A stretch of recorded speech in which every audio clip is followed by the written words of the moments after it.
365 cut. These are the meaningless ramblings of a Scottish we-done whore and a pissy ex-video store clerk. Their ongoing mission is to set right the movie wrongs. They're gonna need a bigger podcast.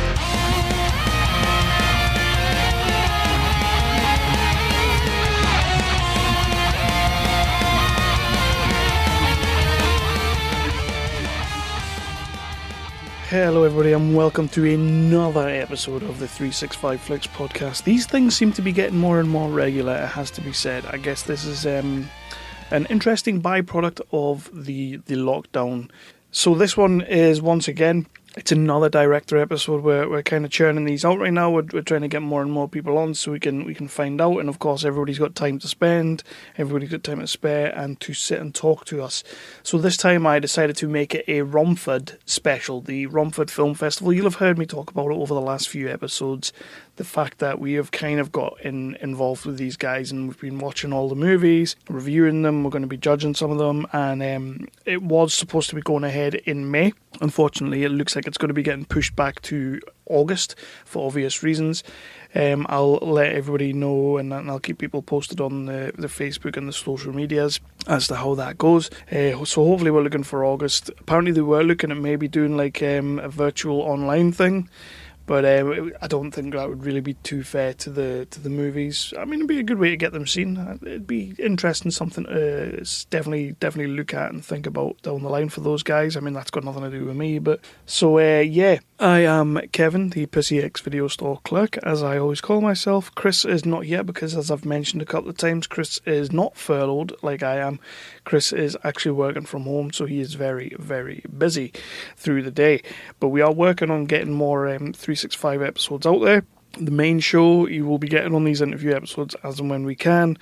We're working on a new project that we've been trying to get off the ground for a little while, but we just didn't know what to do with it, and I think we've figured it out. We're hopefully going to be recording our first episode of that shortly, so watch out for that. I don't think it's going to go on the 365 Flicks stream feed even. I think that's going to be its own thing, so we'll let you know all about that when that comes round. As always, you can find us. You have found us wherever you've found us, whether it's iTunes or Stitcher or Spotify or Libsyn. There's many different places that you can find us, and wherever you have found us, please do us a favour and hit us up with a like, a review, 5 stars on iTunes. That would be amazing. It all helps with the algorithm. You can find us in all those places. They're the easiest places that you can find us.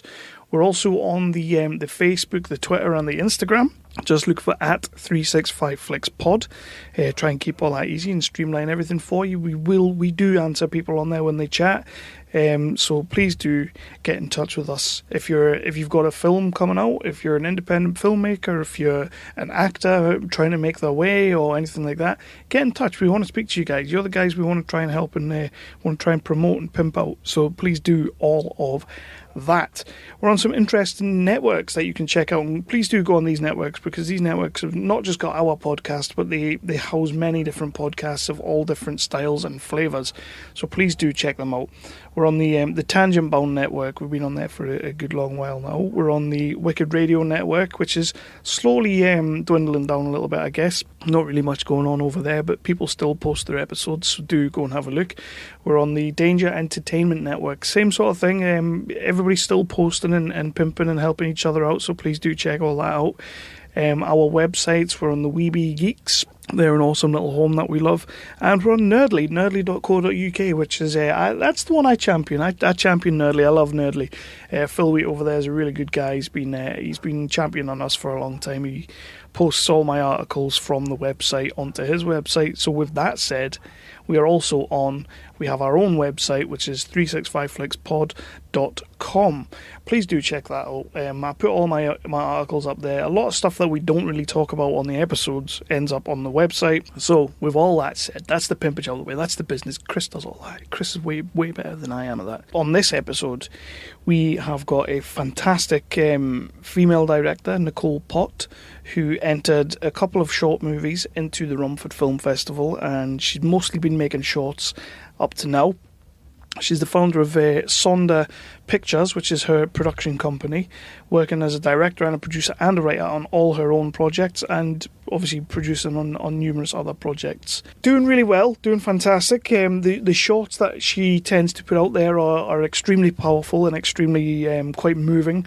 This is where I found, because obviously helping the Romford Film Festival and everything, I came across Powerless, and Powerless is just an absolutely fantastic short movie. Starring Katie Marie Carter, who is just unbelievable. It's a hell of a short. I don't really want to talk too much about it because we do during the interview, so I'm going to let that speak for itself. But yeah, it's going to do well on the festival circuit. So yeah, Powerless is there. We talk about that. Lavender's another one that she helped produce, which is also at the festival. So I had to talk about that as well because she helped produce it. And about 20 minutes before we jumped on the podcast, maybe a little bit more than that, I watched her new one, Kaleidoscope, which was just another fantastic story. This lady's going to go far. This woman's going to do excellent. I'm looking forward to seeing more of what Nicole Pott has in store for us. But for now, let's just dive into the interview. Let's have a little listen. Let's see what she has to tell us. And interview in progress.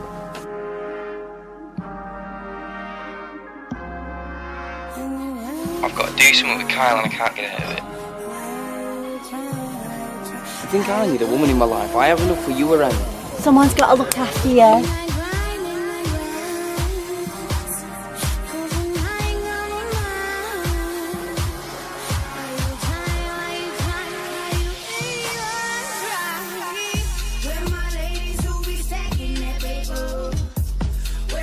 Where are you? The police are here and I don't know why. I'll be really sis.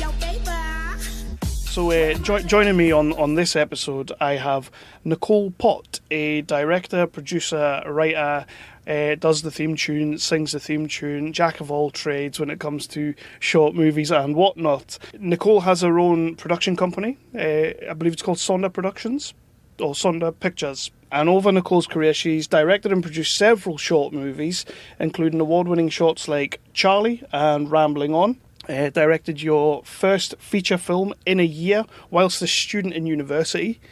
A feature film while in university is no mean feat, so we'll be talking about that a little bit. It's been selected at various film festivals, including having its world premiere at the Long Beach Indie International Film, Music and that's a mouthful, Media Festival, where it was nominated for Best Dramatic Comedy. Recently, short film Kaleidoscope was selected at the Swindon Independent Film Festival, where it won Best Director. The film was also nominated for Best Drama, Short, Best Screenplay, and pretty much you're just sweeping the boards with these short movies you've got. The one thing that the reason that Nicole fell on our radar at 365 Flicks was as everybody has heard on previous podcasts, we've joined up a little bit with the Romford Film Festival, and I had the absolute pleasure of catching Powerless, and I was quite smitten with this movie, you might say. So I wrote a review and I put it out there, and Nicole read the review, which I was, as somebody who just puts these things out on a whim, I was very, very pleased to see that. So we started talking, and I decided that we should get Nicole on to talk about her movie. So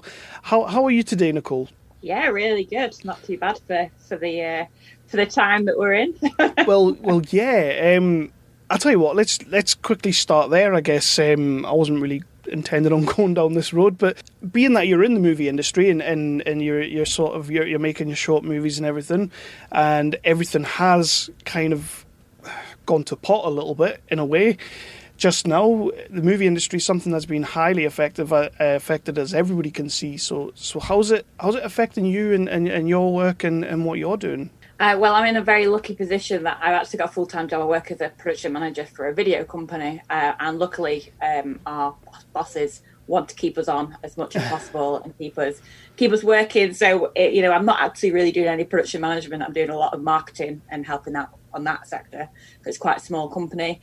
So I'm very lucky in that sense. Obviously, I've got a lot of friends who are completely out of work at the moment, or have had to go and get a job at a leading supermarket. I won't be advertising supermarkets, but but it's been good. I've been spending a lot of my weekends writing and basically complaining on Twitter that I want to be on set, because I really do, because I started a short film in February, which the lead is a little girl, and unfortunately we had to postpone half the shoot, and obviously it was supposed to be last weekend, which was at the start of April. And obviously then we had to cancel that, so we may be having to reshoot the whole thing at the end of the year, which will be a bit sad, because obviously we spent quite a lot of money already on the first part, but it is what it is. I just want to get on set now. Why the whole thing? Is it, why would you have to go back and reshoot everything?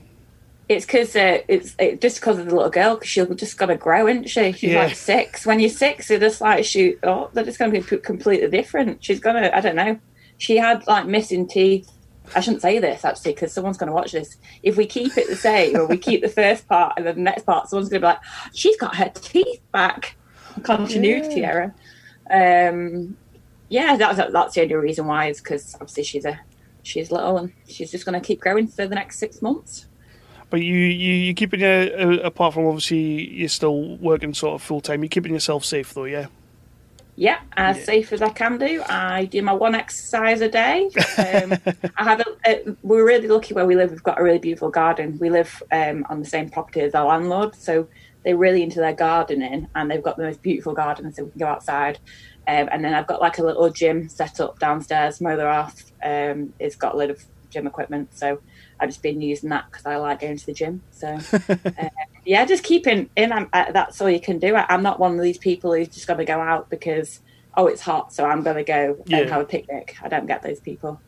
Got to stop those people. it's amazing how we find how much we can actually run around our own gardens. I know, it's true. So before we really get into it, I wanted you to, obviously I've read a little synopsis and all that, and I completely butchered it, I will admit that. But I wanted you to maybe tell our listeners a little bit about yourself and sort of how you came into the industry and why. Oh gosh, it's really a big question. It's a loaded question, and I like to throw people off with it. Well, I actually wanted to be an author. I wrote books from when I was about 10 when I started writing, but obviously they were terrible. I used to write fan fiction because I'm a big fan of Pokemon, so I made up a Pokemon. Very nice. And I wrote fan fiction. And the same with like Dragon Ball Z and stuff, so I used to write fan fiction. How sad's that? It's not really sad, I know, but so I wrote books for years, and I had my first taster of filming when I was in high school. We had to do a trailer for a film. It was awful, and we had to do it on DV tape. That's how old I feel like. Really, I'm not even that old, but like that's how old it is. Yeah. You know? And then I went to college, did media at college, and I started writing scripts. Actually, we wrote a few scripts in high school. Anyway. And then I went travelling, and I lived in Australia and New Zealand, and I just started to think about the idea of going into, I was going to go into like screenwriting, and then I had this summer job just before university, and I said to one of the guys there, I was like, yeah, I'm going to go and be a writer director, and he just laughed in my face, and then after that I was just like, I'm going to do this. Yeah. So I went to university, and I just kind of went all in at uni. I tried to make as much as I could. The first couple of films were awful and probably never see the light of day. They might see the light of day a little bit, but be that kind of, look what I did a long time ago. It was terrible. And then I did the feature, as you said, at uni, which was a great opportunity. And then since then, I kind of fell into producing because I also did another feature at uni for somebody outside of university, which was, a great experience. And then I fell into producing. I started producing loads. Thought, I really want to be a producer. And then last year, I just decided I didn't want to be a producer anymore. I don't mind producing my own stuff, but I decided I wanted to start concentrating on directing. And sorry, just going on here, but I had writer's block probably for like 5 years before last year. I say writer's block, I wrote a couple of things, but not loads. And I think it's because I was producing. And when I stopped producing, my writing came back. So I started writing, and that's when I wrote Powerless, and I wrote another short, which I want to make at some point. And then I just wrote a feature and then a book. And I was like, oh, Jesus, just writing. And that's me, basically. So you're not messing about. Into it. So, we've briefly mentioned, but like I've mentioned, and you just briefly mentioned there as well. You made a feature in university, in a year. It's called, and now I went back in the day. I did like the film college and everything like that, and I never really took in everything like that. I found when I was back then making a 3-minute movie about a friend making a cup of coffee extremely hard. So how's that making a feature in university? How did that go? Was that just like you just bash on with it, or? So I did a short film called The Spaces Between. One of my best mates at uni, Elle, had written a feature, and she'd worked on The Spaces Between. I won't ever share that film. I'm joking. I shouldn't say that. Oh, that's really bad. No, sorry. It's not. No, it's not. We've all got one. It's a student film. So me and Elle, so Elle approached me and said, "Would you fancy doing this feature? We could do it on like $2,000. I mean, obviously that's like wasn't gonna happen." So I was like, oh yeah, this is great. So I read the script, I really love the script. And then we decided to do a crowdfunding campaign, and we raised I think we raised about 3K. I think overall, I think we spent about 8K in the end, including festivals. It's a lot. It's not even that much money, but when you're a student, it's a lot of money. And then we just did it on top of university. It wasn't for uni. We managed to use part of it for a module just because we didn't have time to do the thing on the module and the feature at the same time, but we had a really good response. We had great actors that people probably would know, as in they probably would have seen their faces on something. So if you remember Ewan McIntosh, he's in The Office. He played Big Keith. He's great. So he plays one of the DJ. We had a guy called Harry Eden. He was in Oliver. The one that was out in the early 2000s, and he played Artful Dodger. Nice. So he's a child actor, but and then it was such a great response, and we just went and made this movie, and it was crazy whirlwind. And then obviously we didn't know anything about distribution, so then it never got distributed. So, and we've missed the boat. It's really sad. I've got loads of DVDs in my drawer that just sat there that we made. But the idea was at some point to put it out online. The issue is that we had a song in it that we got permission for the festival run, but I didn't get permission for the distribution. So I haven't quite got there yet with it. And it's not really that much money, but obviously my priorities with other films now. So. Well, talking about that, your other films, because you're from what I've been looking at, and I've been seeing your Twitter and your website and everything, you're very, very busy with all these different movies. You've got a lot on the go. The first one I would quite like to get into, and I would just like to talk about, is obviously the one that I saw for Romford, is the Powerless short movie. I mean, I've said it to you before we started recording and everything. I genuinely was quite blown away by this movie. It's a. I think the tagline I put on it when they asked me to put a little review is that this movie is anything but powerless. It knocked me for 6. It's very strong. The subject matter is something that definitely needs to be spoken about a lot more and isn't really being done in film as much as I'd like to see it. Where did this come from? Is it a personal story, or is it... Yeah, I'm a boxer. You're a boxer? Oh, no, I'm not. Definitely not a boxer. God, I can't box. Basically, I never liked boxing, really, and my other half is a really big fan of boxing. Yeah. And we were watching these two girls box, obviously, and the British girl, she won. And she came off stage after, and she was just like, they were like, oh, yeah, I heard you've had some really sad news. And she was like, yeah, I've just lost my nan, and I'm boxing for my nan. And I just was like, looked at Ray really sharp, and I was like, I've got an idea for a film. So I got up and I came into the office and I sat down and I just wrote this film, and it was 20 odd pages at the start. Obviously we had to get it down. And then I wrote loads of versions of the story.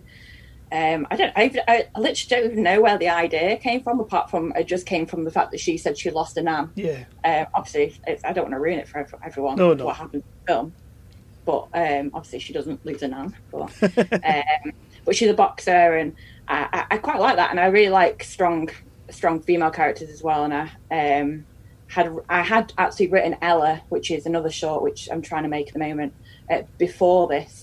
Which also is the same kind of subject, and like a strong female character. So yeah, I don't even know. I just sat down and wrote it. At one point, it was like a murder mystery, and Johnny. I know some people have, people who've listened to this won't have seen the film, but Johnny was the guy who did the murder. It was Johnny, the coach. And I wrote this, and I was looking for a producer at the time, and I spoke to Lewis, who had become the producer, and he's fantastic. And I was like, I've got this idea, and he was like, no. And I was like, yeah, you're right, it doesn't work at all. No. So we went back to the basics, and yeah, just became this film. It's amazing having watched it to think at one point you were going down that road. Actually, the first draft had loads of characters in it. So the first draft was in a house, and in the house lived Clara, her mom, her dad, her granddad, and her grandma, and obviously Dan. And there was like this whole thing around. It was basically the same story, but rather than her being on her own and having to look after her younger brother, she lived with a family. And I think at one point the reason why I stripped it out is because it was just too many characters, and you didn't need that because it still told the same story. So when we stripped it down, it was just much better. I mean, it packs a punch. It really does. Well, it's a bit of a pun there, but it does pack a punch, and there's a lot in there. How do you sort of, with it being a short and not a feature, because I did say in something that I wrote that I could quite easily have watched more of these characters. How do you pick and choose what you want to take away from the story and what you want to keep in for the story? I don't really know. I'm trying to think back to the earlier drafts. I feel like I've not even read an earlier draft for a long time. I mean, we filmed what was on the script at the end of the day, and when we got it down to being more tight, I suppose. I think the final couple of scripts were as the film is, but it was just kind of cutting a lot of the fat out and cutting a lot of probably the dialogue out, and stuff that you didn't need. And at one point the voicemail at the end wasn't in, and then it was in.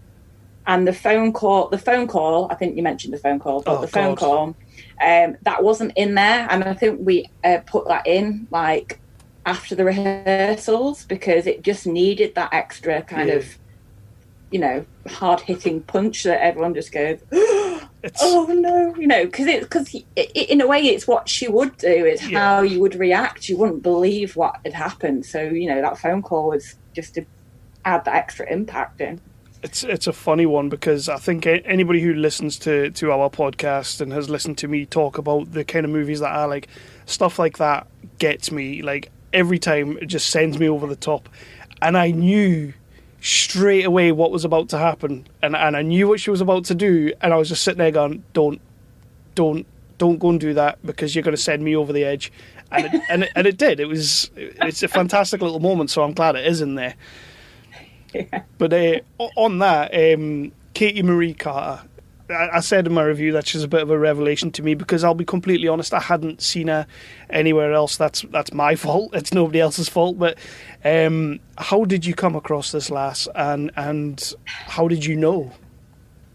Oh gosh, well, Katie's just incredible, and I'm so lucky to work with her. Gosh, I honestly think watching the film back that no one else could have done it as perfect as she did it. And she's just fantastic to work with. She just deserves all the success in the world.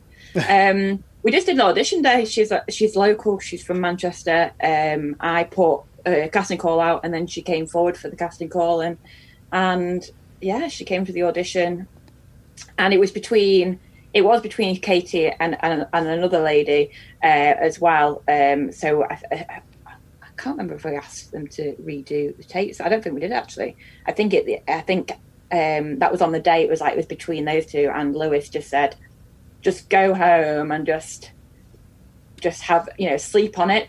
Don't decide today. So I went home, and the next day I woke up and I was like, I looked at all the tapes, and it was just Katie. Just absolutely would not have picked anybody else. She is fantastic in it, and so good. There's a couple of little scenes that get me, but that phone call, it got me. She really got into the character. She, she actually went to boxing lessons just to learn how to box, and she really loved it. And she came on set on the the punch bag scene. She all day on set. She was in a different mindset. She said to me at the start, she said, I'm going to be a bit strange today, but she was just in the mind of the character.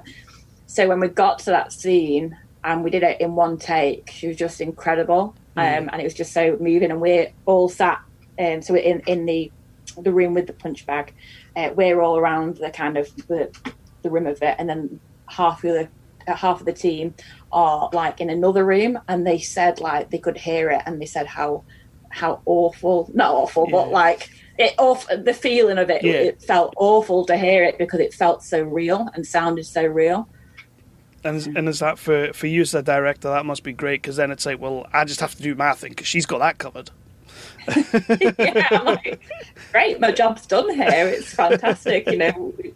She's, like I said, she's incredible. She just deserves all the success. Yeah, I love Powerless. And is there any ideas that you might have of extending that, or is that just that short done? And well, actually, some people have said about it being a feature, and I hadn't thought about it being a feature really, because I didn't really know how I could. Obviously there's a lot of kind of ways you can expand the story, but how I would make it into a feature. But Jim Cummings, who directed Thunder Road, has put out a short to features lab, and it's in like America in September.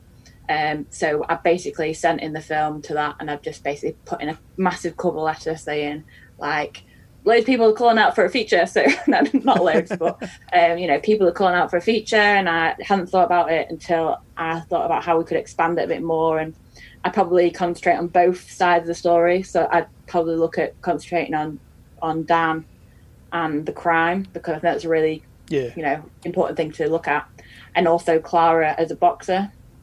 But whether we'd ever see a big fight, I'm not sure, because I don't know whether it's going to, is there too many female boxer movies out? I don't know. Like, I've not seen any, but there's a couple, but they're not all great. So this could be your Rocky. This could be your Rocky moment. It could be the Rocky moment. Yes, just go for it. Just go for it. I'd watch it. I'll tell you that now. But one of the other movies that I came across during the Romford, when I was going through the shots and everything, is a movie called Lavender, which it turns out you produced as well. I did. How did you come onto Lavender? Was that just you're running around looking for projects and you're a producer, so you get involved, or is this one that you're involved from the get go?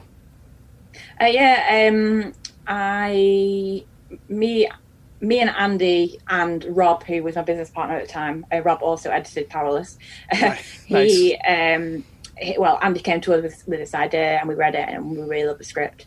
It's a really beautiful film, and we produced it, and it was great. It was quite a long process, just because of we had to shoot the lavender bit. I'm not going to ruin it for anyone, but the lavender field scene, we had to shoot that in the summer, but then Andy, for the aesthetic, wanted to shoot the kind of house bit. It's not even a term. Who knows what I'm saying? The bit at home in the winter because of the colour. The colours you get with winter. And then we were trying to get someone quite known in one of the roles, and then that went on and on, because obviously not everyone's available at the time you need them, or they're not interested, because that's unfortunately how the industry works. So finally we got Liam, and then so finally it's finished. It's been a long process. but yeah, it's great. The score's beautiful. Yeah. Richard Collins did the score for Powerless also, so it's sort of like a bit of everyone's getting involved with the projects. But yeah, how different is it from, obviously, with Powerless and Kaleidoscope? We'll talk about it in a little bit, but you're like sort of writer, director, producer on them, and then you're producer on another.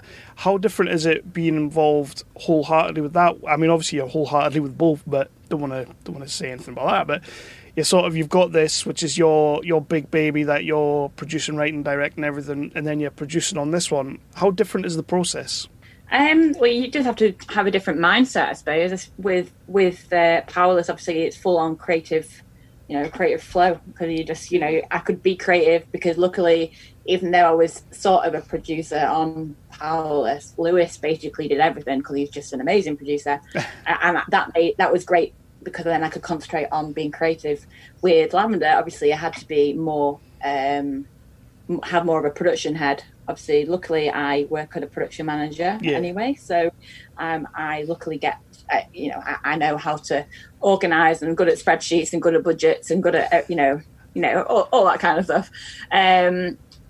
So you just have to, it's just two very different mindsets, and I'm not on his set, I'm on Andy's set to be creative, but I'm not saying it's not a creative job, but I'm not, I would still offer him ideas of how we can do something better and stuff. But at the end of the day, ultimately, he is the mind of the film, and obviously that's why it's because it's such a beautiful film. I couldn't make that film, not because I wouldn't make that film, but just because Andy has it all in his head, and it's just this world that he's built is just beautiful. And is that something that compels you as a director and as a creator and a writer producer, just these sort of powerful stories that tell sort of stories that need to be told? Because that's another one. Like when I watched Lavender, I was kind of, again, we don't see enough movies like this talking about these situations. So as a creator, is that what you're drawn to? For me, it just depends on the script. When it comes to anything, if I'm directing, I've got to like the script. Of course, I've read quite a lot of scripts over the last couple of years that I wouldn't see myself directing just because it's not within my style. Like Lavender, like I said, it's a beautiful script, and Andy did such a great job on it that I couldn't have done that, because, not saying I couldn't, obviously the way I would direct it would have been different, and that's not a bad thing. But it is his baby, and he's been working on it for however long. So I think that, I don't even know how to answer that question. So you're not like sat there going, you know what this needs? This needs a phone call that'll just set people off. No. So that's like the two movies at Romford that you're involved in.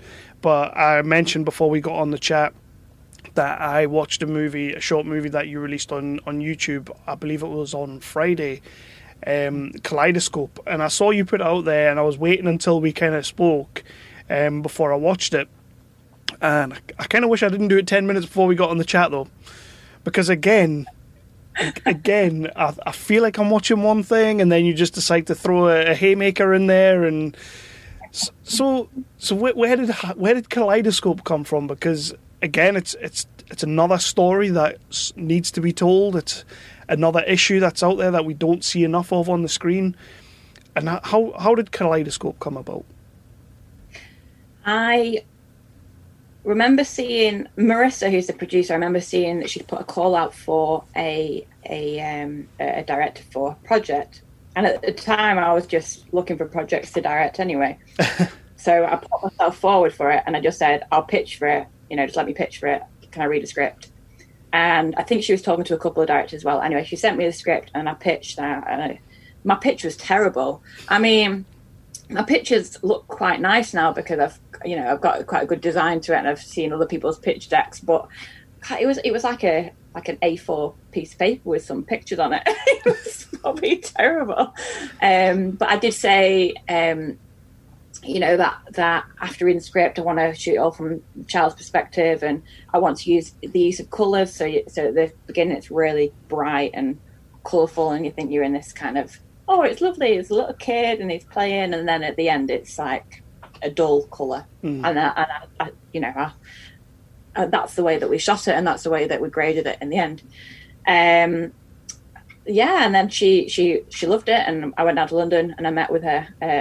We actually shot in London as well, and I also said that I'd wanted to use a female director of photography, which is Tanya, and she's brilliant, and I work with Tanya any day. She's fantastic. I just love the script, so I pitched for it, and we made some changes to the script as we went on, but for the best, hopefully, as long as Stuffy the writer doesn't hate us. I did really enjoy it. It was it always the intention to drop it online as a YouTube thing, or were you hoping to do a bigger festival run, or just obviously with the way things are right now, was that just get it out there and let people see it? Well, we did the festival run for the last year. Yeah. It probably was about this. I want to say like next week last year. That sounds really weird. When we started festivals, and that's when we started at Swindon, and then it was like LA1 shorts, and then it was British Independent Film Festival, which was amazing. And I wanted to screen at the British Independent Film Festival for years. I submitted in a year to that festival actually, and I got a really nice letter saying we really love the film, but it just doesn't fit with what we're looking for this year, but we want to keep an eye on what you do. So I was like, oh, it's great. Maybe it was quite a personal kind of email. And so when we got in with Kaleidoscope, I was like, oh my god, I've got in with Kaleidoscope. I was like so over the moon.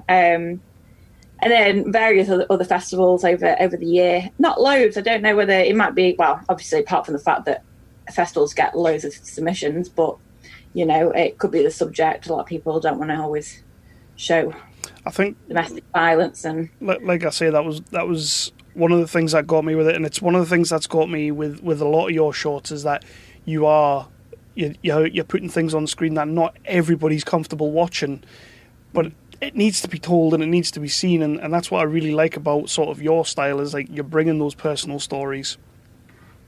They need to be seen. Yeah, definitely. But Kaleidoscope, that one got me again. Well, good. That's what it should do.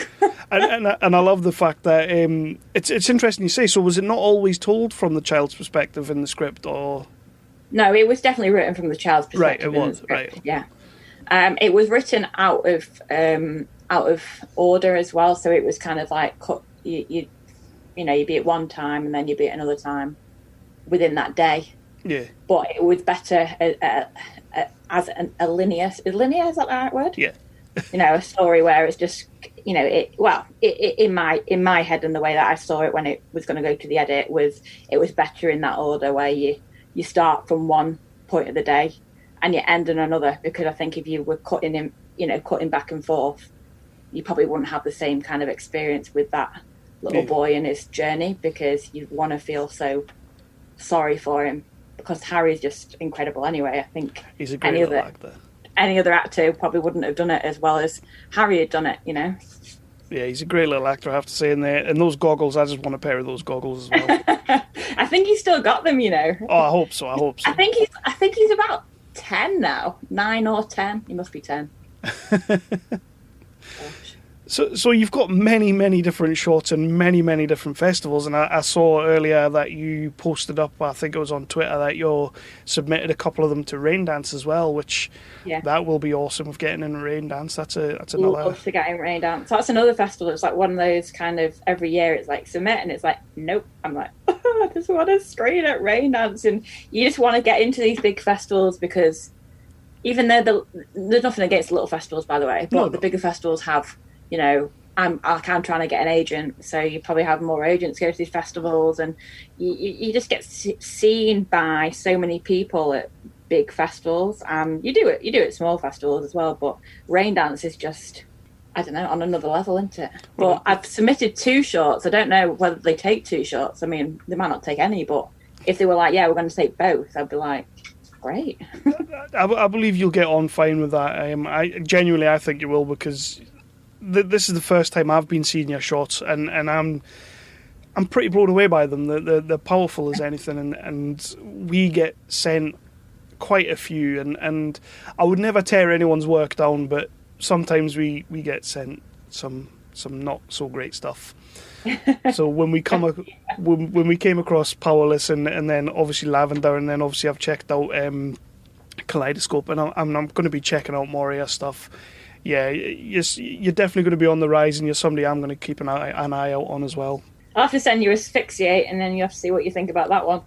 Yeah, I saw your little teaser trailer for that. I don't want to watch that. No, no. That's the old trailer as well. We haven't even made a new one. That was our crowdfunding campaign. We've it's very dark. I mean, that's probably my darkest piece out of all my films. It's like hit. You know, it's really dark. So is that just your intention as a director? I'm just going to smack them right in the face with my movies. I love drama, and I love dark drama, and you know that's what I'd like to direct. Direct great TV drama that people just like Ozark. I don't know if you watch Ozark on Netflix. Yeah. You know, that's incredible. Like I'd love to direct like an episode of that. That would be amazing. But I do need to start doing a few comedies. So I have written a comedy drama, and yeah, I'm going to try my hand in it. I'd be quite interested to see what your version of a comedy is. Probably not very funny. Because from the movies I've watched that you've done so far, I'm sitting here thinking, Well, I did Rambling On a couple of years ago, which was great, and that was written for me, but not for me, but it was written by Sarah, which was great to direct. And we actually have been working on a feature for a number of years from that short, just trying to find the right time to make that, if it, hopefully it gets made, or if it ever gets made. But yeah, I'm trying my hand in kind of natural comedy drama. So like, at the start of Powerless, where, Dan's like, good one. Mm-hmm. Some people might not find that funny, but other people might find that hilarious. And it's that kind of natural comedy that's, within speech. It's the age-old British comedy. Just nice and dry, and and that's it. That's what we know, and it's what we're good at. Yeah. So you do have a lot on your plate, and you've got a lot of shots. And it sounds like once this whole lockdown situation is done with, you'll be going back into production on many, many, many, many more shots. And I can't wait to keep an eye out and see what you're all doing. And one quick little one, I did see that you have the High Peak Festival, which is a short movie. Is it just short movies? No, features as well. Features as well, that you have founded yourself. You do that yourself. What's it like putting a festival together? Hard work. So yeah, it's a High Peak Independent Film Festival. I started it in 2017. Well, 2016 was when Cole opened, but the first one was 2017. And it's been going since, which is great. And I've just started another one. Don't know why, but I've just started another film festival, which is next year. I don't know why I'm doing this, but I'm doing it anyway. No, I love it. It's a good way for people to actually get their work going and people to get their work seen. Yes, we have our big festivals, we have our big occasions and everything like that, but it's good to have something else that the indie guys and all the smaller guys can get seen and show their stuff. So I'd tip some of the smaller festivals are the best anyway, because like, obviously I'm looking forward to going to Romford when it's finally on. Yeah. But I went to Exit 6 Film Festival. It's in Basingstoke. Yeah, Exit 6, one of the best festivals I've ever been to. So, like 4 years in. Awesome. Again, thank you for taking the time to come on and talking Powerless. This is since I watched it, I've been dying to have a bit of chat with you. Obviously, thank you. Sorry, I've natted your head off. Again, all the best with everything you've got going with all the shorts, and all the best with getting into Rain Dance, and hopefully we get to see you there as well. Powerless is. I can't speak highly enough of it. And then of course I watched Kaleidoscope, which just kicked me in the balls a little bit. So again. Your movies are great, they look great, they sound great, and you have a knack for casting leading roles. Thank you. One more thing before, because I always forget to do this. Tell people where they can find you. You can find me at Nicole Pott gmail.com, which is POTT, if people don't know how to spell it. There's no S. Yep, that was my bad. No, sorry, I'm not putting that to you. I just say it generally because people generally put S's on there, which is fair enough. It makes sense. That's how you can find me. You can.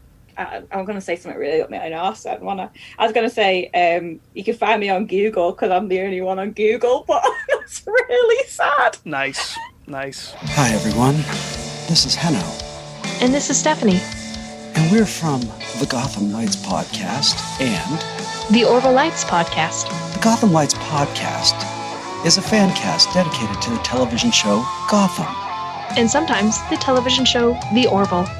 And if either of these things tickle your fancy, then by all means, reach out to us on Twitter at Gotham Lights, on Facebook by searching Gotham Lights, and also by means of email, gothamlightspodcast@gmail.com. So that was Nicole, and like I say, I can't thank her enough for coming on the show. We live in some pretty unprecedented times right now, where nobody really knows what's going on, and we're all just trying to get through things the best way we can. I mean, we had a 3-week lockdown over here in the UK.